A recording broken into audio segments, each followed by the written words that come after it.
From the bustling streets of Athens and the historic port of Hydra, to the beaches of Zakynthos and the villages of Kythera, our journey over the coming weeks spans many of the Ionian Islands.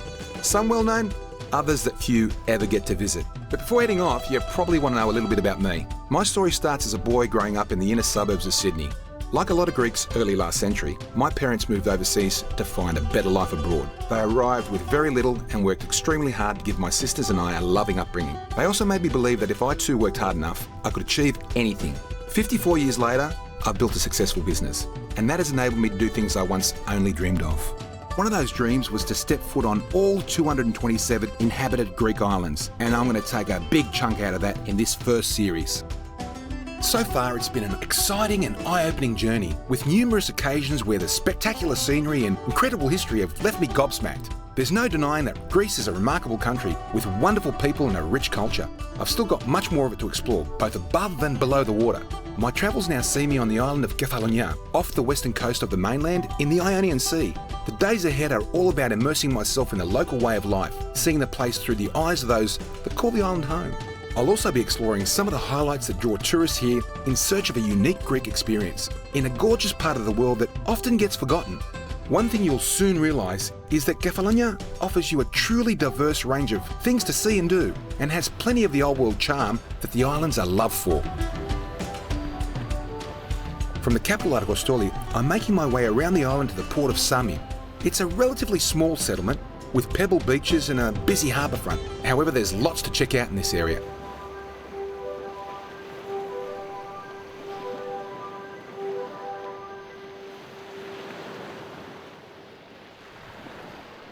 After thousands of years of fishing, the Ionian and Mediterranean seas have become greatly depleted. In some areas, the once fertile waters are now barren, meaning the fishermen have to travel much further for their bounty. In this case, an Egyptian boat has arrived into the port with a freezer full of tasty morsels. It's not uncommon to find vessels from all around the Mediterranean coming into harbours with their hulls laden with fish of all sorts of varieties. Chefs from the town's restaurants and taverns, as well as other locals, will buy their fresh produce straight off the back of the boat, with no middleman involved. Mackerel, anchovies, and of course sardines are typically up for grabs. Come on, whoa, look at this. Sardines. This is what my wife loves. Helen loves this. If I took this back to Helen, I'm good for a week.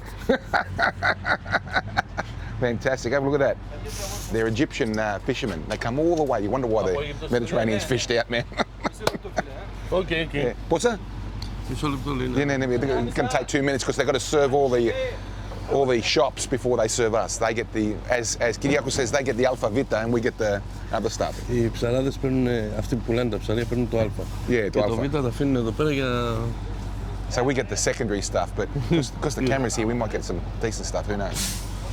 It's fresh, of course. It's fresh, of course it's fresh. It's good gear. It's good gear. Every port in Greece has some sort of fishing fleet. Most mornings you'll have at least one or two boats arriving early with their catch for sale. We're pretty spoilt when it comes to fresh seafood. Πόσο θέλεις?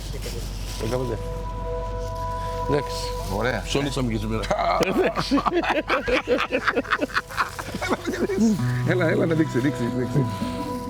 Look at that, oh yeah. Σαρδελίτσα. Φρέσκα, λίγο μικρή αλλά φρέσκα, έτσι. Fresh sardine, a little bit small, but it's fresh, that's the important thing.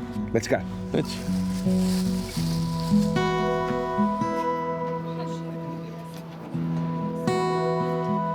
Just north of Sami, around a 5-minute drive, is a rather unique formation called Mελισσάνη Lake or cave. Take your pick. In Greek mythology, it's known as the Cave of Nymphs, and is generally the first stop for most tourists in the area. So who am I to break with tradition?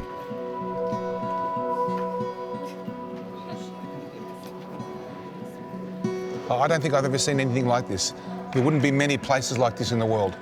Three places like this in the world. Three in the world. And where are the other two places? In Mexico Yep. and in Philippines. In the Philippines. And I'm looking at the water. It's a beautiful blue water. My understanding is that it comes from the sinks in Argostoli, and it comes all the way From here. the other side of the island. And Katavothres. that's the Katavothres, which we call the sinks. That's like 15 kilometres. About 17. About 17. Under the ground. So it's salt water coming in. Let me just taste it. Brackish water, 25% salty, more fresh. So it's got some fresh stuff on the way through. Under the island. Now I'm told it comes uphill. The water's coming uphill. Does that sound right to you, that it goes up? Goes up. It goes up. This level is higher than the sea level. and the water starts from the sea. Amazing, amazing. It's such a beautiful texture, nature. Very strange geological phenomenon. Yeah, it is, isn't it?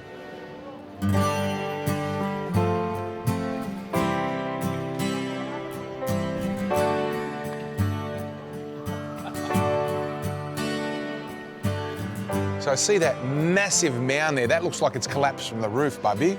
How long ago did that happen? Long time, 5,000 years ago. Right. And that opening, that happened The same time. Same the time. And discovered this cave. It was all closed. Wow. And the roof now is only 3 or 4 meters thick. In depth. Well, that will open up soon. In another 1,000 or 2 years? Not today. Definitely not today. Look at those stalactites. Wow. Stalactites, because they're tights. Stalagmites, because they're coming up from the ground. Mites. 1 centimeter every 100 years. Every 100 years, 1 centimetre. Wow. That's impressive. There's lots of them there. It's taken millions of years for the cave to form, and in the centuries to come, it'll keep evolving. Hopefully, as time passes, our singing might improve a little too. Normally, I only break into tune after a few drinks. Maybe I was a little too inspired by the surrounds. Γυαλό, γυαλό, πηγαίναμε κι όλο για σένα λέγαμε. Γυαλό να πας, γυαλό να έρθεις, τα λόγια μου να θυμηθείς. I want you to sit down and sing. Oh, shit. Am I going the wrong way? Συγγνώμη, έτσι. Με συγχωρείτε. Sorry, guys. Okay. It turns out my ability as a boatman is on par with my vocal skills. I might have to leave both to the experts. That's if I make it back to shore without drowning the crew. You know, I can row. It's a good thing I'm a strong swimmer. If this thing tips, it's every man for himself. Another glorious morning set the scene for what was going to be a special day. The port of Sumi was slowly waking up, with a few folks quietly milling around and taking in the charming setting. The town is best described as quaint. It has an inviting feel to it, with a small harbour and minimal development. It's actually fairly modern and has all the trappings a visiting tourist could want. There's no shortage of places to dine or find a night's accommodation. The wide streets and port area are flanked with a mix of contemporary and Venetian architecture. It's colourful, clean, friendly, and above all else, welcoming. For the crew of Miozui, the day started on a rather unusual note. Excuse the pun. The sounds of guitars, singing, and mandolin filled the air, echoing around the waterfront. According to tradition, serenades in Kefalonιά are sung by young lovers beneath the window of their sweetheart. The lyrics can be quite romantic and even erotic in nature.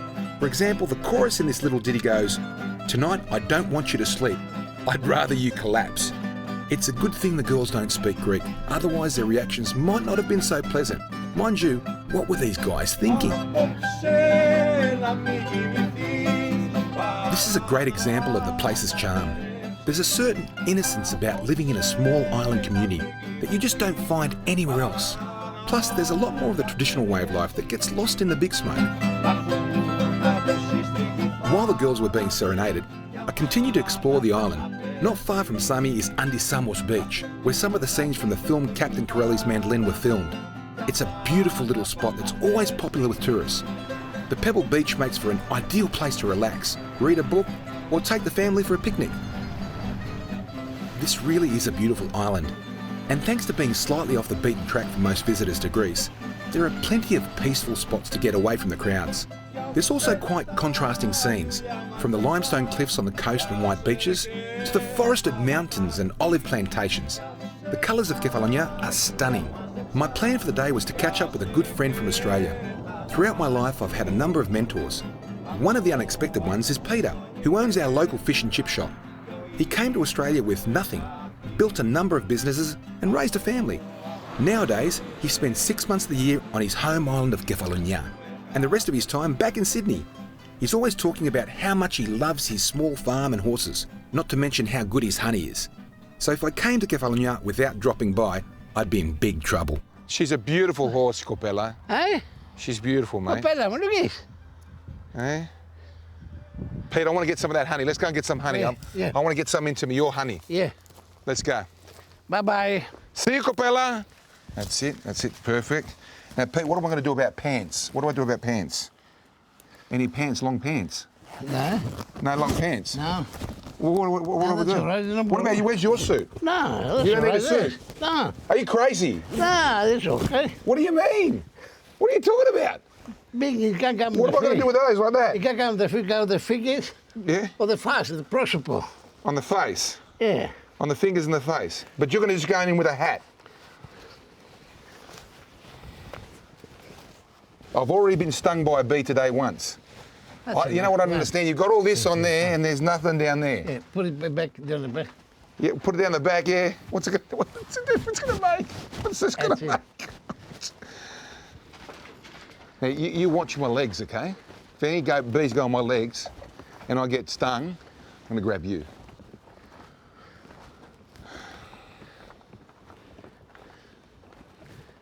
Ella, Yeah. we want to see the Queen. We love to the see Queen. the Queen. Where's the Queen? What is he doing now, Pete? It gives help to the food. Oh, Help. right, this is Yeah, because the weather is bad. the weather. Oh, so you're giving him help because it's a bad year, it's hot. Yeah, yeah. But in a good year, you get 20 kilos out of one Yeah, of those. 20 kilo. Fantastic. We're going to see a beautiful queen, apparently, they're saying. The young, not the old. The young queen. Well, we don't want old queens either. We don't want if it's an old or a young queen. There you are, Mr. Cameraman, you almost got... Mr. Cameraman has bees all over him.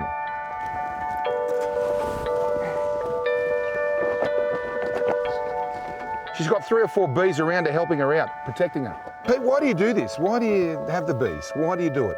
You've got a shop, you can buy the honey.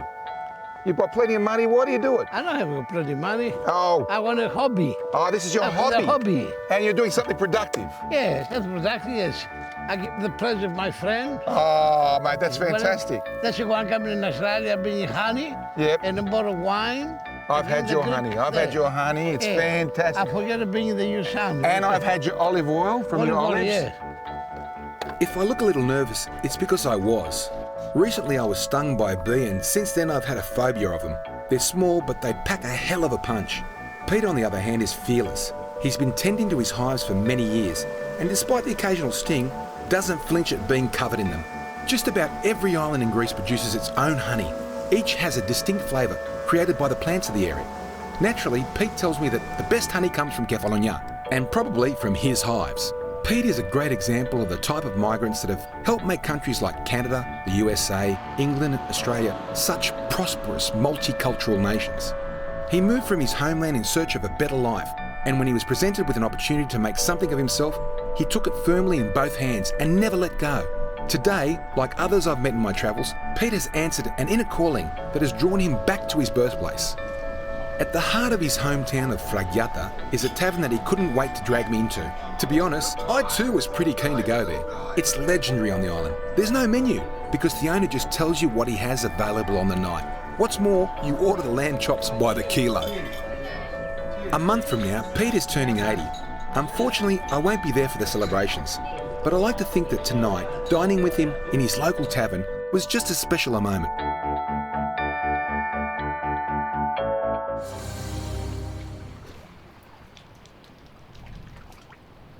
Part of my journey through the Greek islands involved experiencing all the different ways of life, from beekeeping and growing olives to being an archaeologist, and in this case, the daily grind of the fisherman. The sea has long been the provider of sustenance for much of the country, although increasingly the catch has been poor. Who knows how much longer this profession will be sustainable? To shed some light on the life of a fisherman, I rose at an ungodly hour to meet Michali for a day on the water.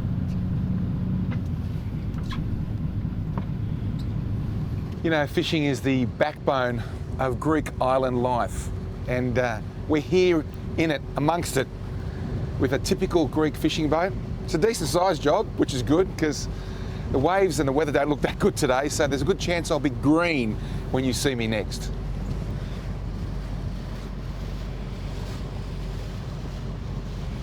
Michali was born and raised in Kefalonιά, but did a stint in Melbourne, Australia, before realising that he needed to head home and live his life doing what he loved most. This meant living and working by the sea, regardless of the challenges it presented.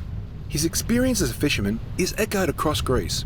The romantic image of life at sea that we've come to believe is quite far from the harsh reality experienced in this day and age. Τώρα όσο περνάνε τα χρόνια έχουν μειωθεί πάρα πολύ. Yeah, now over the years, you know, a sign of the whole Mediterranean that it's getting fished out, and people are focusing probably more on the fish farms than anything else, and there's a lot of fish farms. Φάρμες από ψάρι έχει πολλά εδώ, έτσι. Έχει πάρα πολλές φάρμες, έχει sea bass, έχει... There's a lot of sea bass in the fish farms. Sea bream. Sea bream. Έχει, ψαρεύουμε ακόμα, έχει λίγους αστακούς, Ναι. αλλά έχουμε μειώσει το ψάρι μας να το αφήσουμε να ξαναγίνουν πάλι.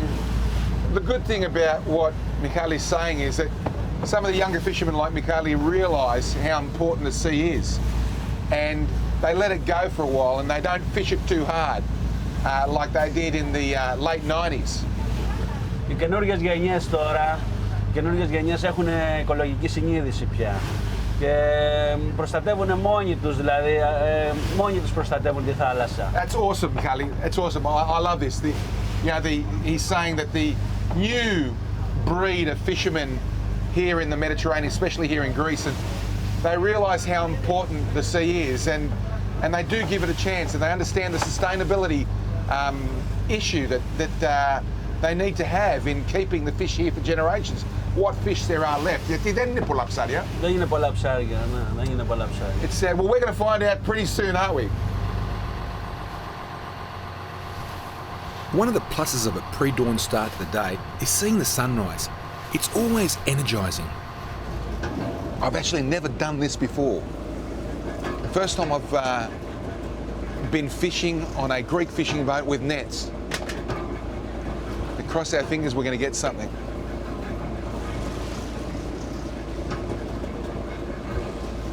Here they come.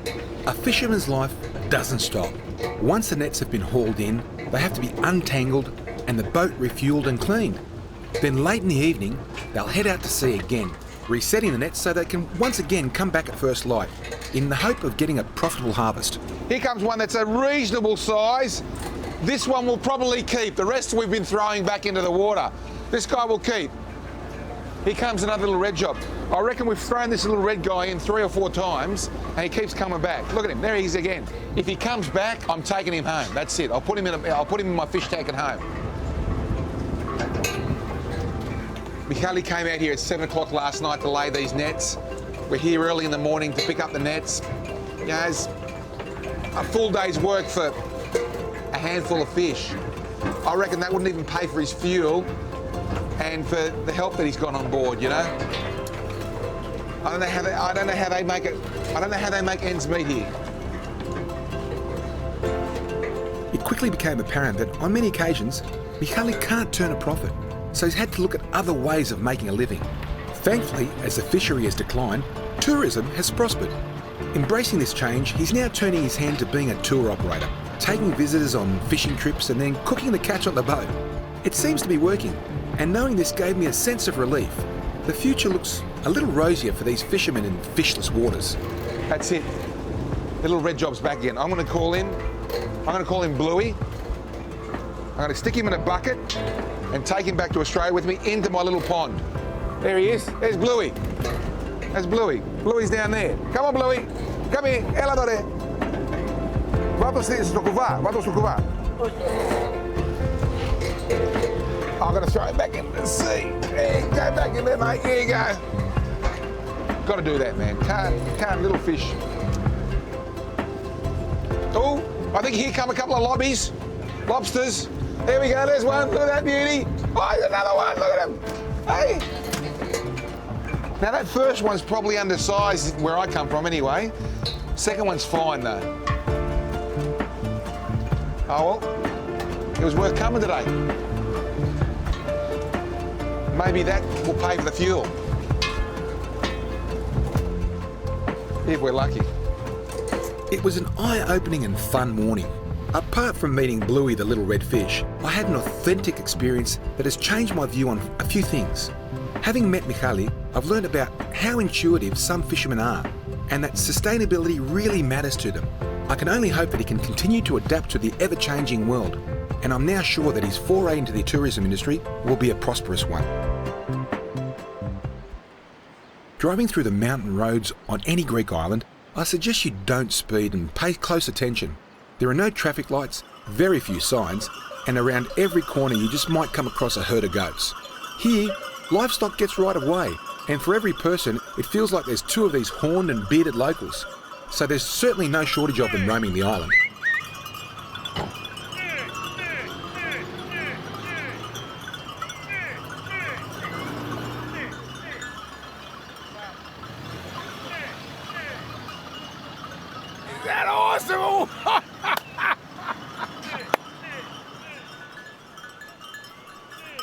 This little 3-year-old kept giving me the evil eye. I don't know what I did wrong, but I must have annoyed him somehow. Δεν άκουσα, είπες 2-3 χρονών. 3 χρονών, ναι. 3 χρονών. Ναι, 3. Γιατί είναι τόσο μεγάλος 3 χρονών? 3 years old the kid is. Μόνο κρέας τρώει, κρέας. All he eats is goat meat, goat meat, every day goat meat. Κρέας και τι είναι, μπράτσα, τίποτα. Μπράβο, και εσύ. Τράχνει και αρμέλι. Και εσύ πόσο χρόνο είσαι? Είμαι 55. 55 years old, look at this, look at this, look at this. Unbelievable, μπράβο. 55, όλα αυτά με το χέρι τα αρμένει. Ναι. Αυτά είναι 700.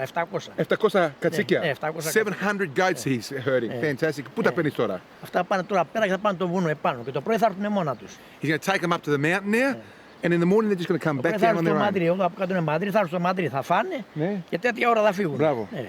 Χάρηκα, έτσι. Για χαρά. Και 400 πρόβατα τα έχουμε κάτω, συσάμε τα πρόβατα. Μπράβο. Γεια σου. Χάρηκα, φίλε μου, στο καλό. Γεια σας. Στο καλό. Καλή σας μέρα. Γεια σου, φίλε μου. Thank you very much. Γεια χαρά, στο καλό. Now this might sound a little morbid, but after seeing so many goats on the road, I was hungry. So it was back to meals to not only have some lunch, but watch the football. Κυριάκο, what are we going to be doing today? Θα κάνουμε μια παραδοσιακή πίτα της Κεφαλονιάς, που είναι η κρεατόπιτα. Κρεατόπιτα. So today we are making what is called kreatopita, which is a meat pie basically with some rice in it, that is the provincial dish of Kefalonιά. Fantastic. I'm looking forward to it. Now, I must apologise. I'm in my Speedos at the moment, my swimmers, because I just got stung by a bee. We're moving a bit because the cameraman's laughing and we've got a bit of a swell, so cameraman will cop it later. Τώρα τι έχουμε εδώ να βάλουμε μέσα? Έχουμε 3 είδη κρέατα. Μοσχάρι, χοιρινό και κατσίκι. Amazing. So we actually put 3 different meats in. We've got beef, we've got pork, and we've got goat. Και πόσο είναι? Μισό κιλό από το μοσχάρι, μισό από το χοιρινό και 1 κιλό από το goat. Half a kilo of beef, half a kilo of pork, and a kilo of goat. We've got spring onion, we've got garlic, we've got a cinnamon cloves, we've got a bit of vinegar, we've got some white wine, we've got some olive oil, and that's in the first session. And then after that, we've got some cheese, which is Κεφαλοτήρι. Kefalotiri. We've got some rice. It's special rice. Yeah. Είναι για σούπα. For soup, rice for soup. We've got some parsley. We have salt, tomato paste, sugar, and mint.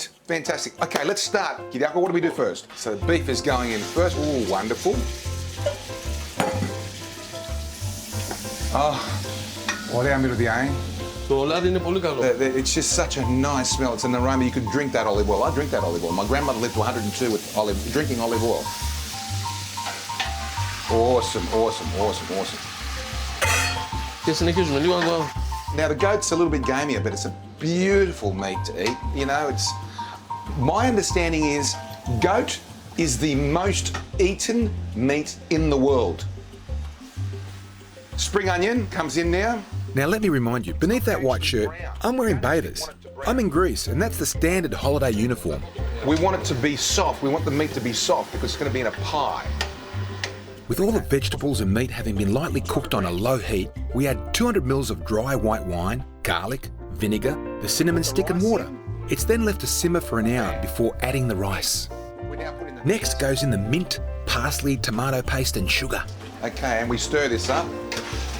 And we can see the colour of this beautiful meat packing that's going to go in this pie.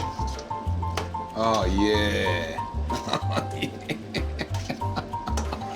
I'm going to be eating this soon. While the meat is reducing, it's time to prepare the phyllo pastry. Just happens to be the same size as the tin. I get hungry watching everything come together, and making a pie is a long process.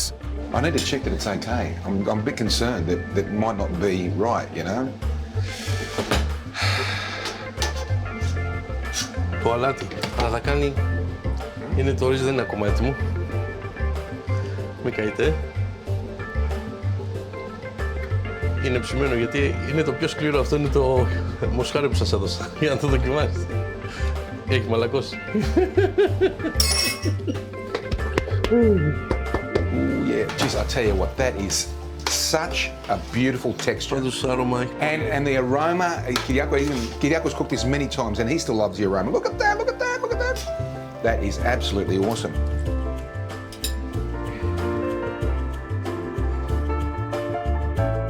I should take him home with me. Here it goes. And we have kreatopita being made as we speak.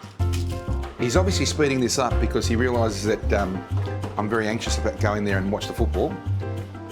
You can see him smiling at the moment. Yes. Yes. Are you going to do anything right? Anything Ναι, like that? να το χαράξουμε, δεν θα το κόψουμε. Okay. So he's going to do some. You know, in fact, I'm going to go because the football started. I'll leave you with it. Okay. Sorry. I should also apologise to anyone that finds my outfit a little revealing. It's not exactly the normal kitchen attire. Oh, that looks so good. Όλο, δυόσμος, And you know what? Everything's happening now. It's halftime in the football. We're losing. Cameron's smiling at me because of my bite. We got waves. I'm hangry because I'm starved. It's all happening right now. Ella. That's the only thing that's making me happy. Look at that. That is absolutely awesome. I'm getting 2 pieces. Thank you very much. Now let's try this without getting burnt. Let's have a go. Let's see how good you are, Kyriakos, because I already know how good you are. Let's have a look. Have a taste.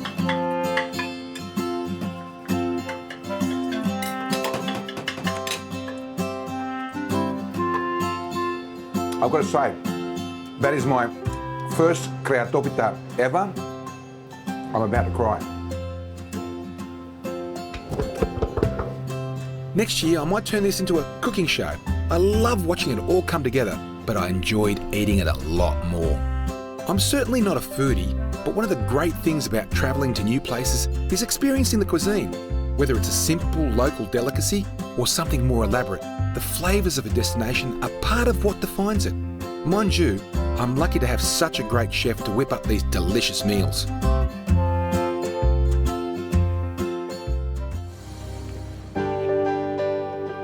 Kefalonιά is the largest of the Ionian Islands, and around its rugged coastline are several port towns.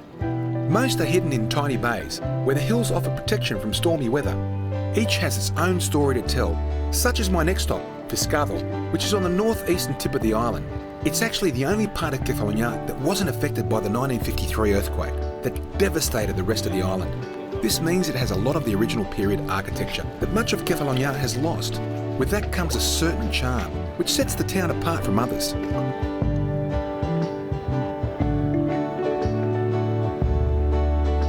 Wherever you go in Greece, there's a story to be told, and you can always rely on a local tavern owner to be in the know.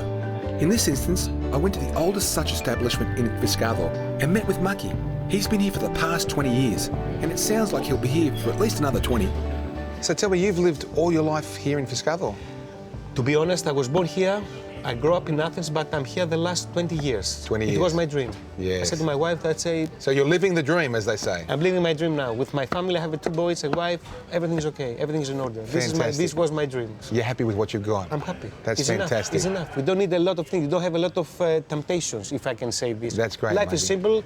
We work in the summer. In the winter, we gather in the houses with other people. You know, we have dinner, nice wine, fireplace, that's it. That's awesome, Mike. We don't need anything else. Fantastic. It's good. Maybe we don't have a theatre, we don't have a cinema. It doesn't matter. I see all these sailing boats out here. So in summer, it's full of sailing boats. I can say packed, complete full. And I see people are living in front of your restaurant, living right there. Exactly, in front of the restaurant. And every day new ones. You must see some weird things. Do you see anything? We saw people, naked people having shower outside the boat. people fighting, people complete drunk and singing and jumping in the water. You see everything here? Everything. You can, everything here? A lot of funny things and a lot of strange things. What's the most special thing you've seen here? One evening we were sitting here, a lady asked to go to the toilet and she went inside, and when she came out it was Debbie Moore, and I look at her, I say, excuse me, you are Debbie Moore? Say, yes. And I was surprised, I was shocked. Yeah? She was eating here and nobody noticed that she was Is that Debbie Moore. right? Is that right? For me, it was the strangest thing that happened because she was here so long time and nobody paid attention. Debbie to Moore here? Debbie Moore here, yeah. Maki, I'm looking at your mizithra here. You have to try it. I'm This gonna is have to local try. cheese with soft cheese. Soft, it's mizithra. We're Mizithra, very, we call it. very- Local olives, tomato, peppers. We've got to try and it. a very nice local wine. Of course, we've got to try it. We've got to try it with a bit of bread too. Of course, it's nice. And on that note, thank you very much. And oil, local oil. You don't need anything else. Γεια μας. Yeah. Να είσαι καλά. A theme I've discovered in my travels is that those that leave often come back, and a common reason is a desire for simplicity. Living a life free of fuss and hassle, not driven by consumerism or wealth, where good food, friends and family, and having plenty of free time to spend with them are what matters in life. When I look at old ruins like the Byzantine lighthouse and Christian basilica on Kefalonιά, I get a feeling of wonder. I put myself in the shoes of those that had lived here centuries ago, when this part of the world was isolated and remote. People would have walked through the now crumbling ruins and been oblivious to the wide world around them. Life was centred around religion and the community you lived in, and few travelled beyond a few miles to neighbouring islands. It's a much smaller planet today. Something that has not been lost over the centuries is an almost universal love of wine. Believe it or not, but one of the things that did leave this part of the world and travel to the Four Corners was exactly that, and I have a personal connection to it. Growing up, I worked in my uncle's restaurant on weekends and holidays. A distinct memory of that time is a Hessian-wrapped bottle that bore the name Robola. I had no idea where it came from, but was told it was a white wine that was shipped all around the world. This was happening at a time when other Greek wines were relatively unheard of. Nowadays, there are all sorts of wine varieties leaving Greece's shores, but this place in Fragiata has been doing it for over half a century. No doubt the production process has changed a little, but they say the flavour has only gotten better. Seeing how much activity was going on in the factory gave me a sense that business is good, which in turn suggests that they're making something special.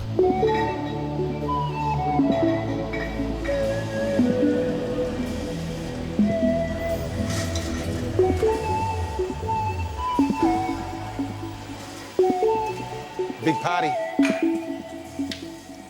My memories of Robola is from when I was 16 at my uncle's restaurant, and I remember that wine really, really well. But tell me a little bit about Robola and why it's so famous. So, what do we know about Robola so far is that it's really ancient, first of all. The first mention that we have for Robola wine is from 1500 BC.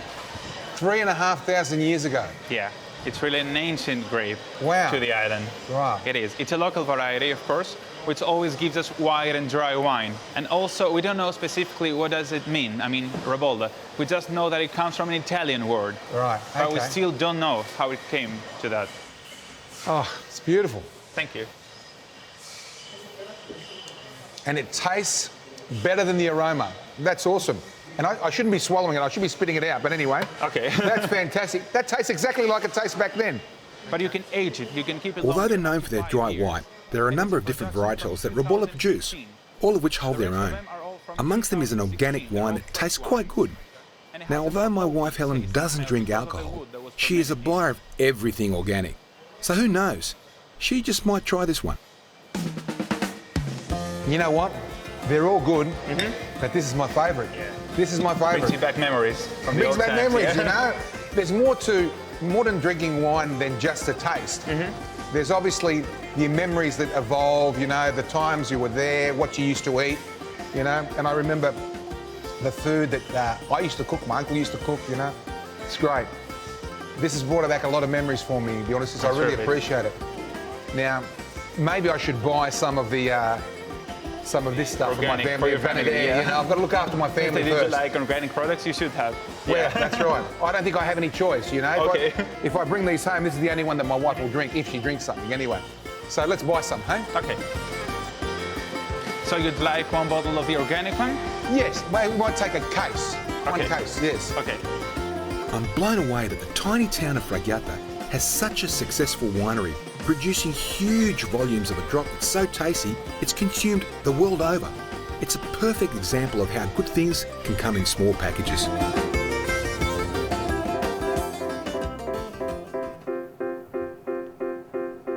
Cruising into our last stop on Kefalonιά, we definitely left the best for last. This place was spectacular.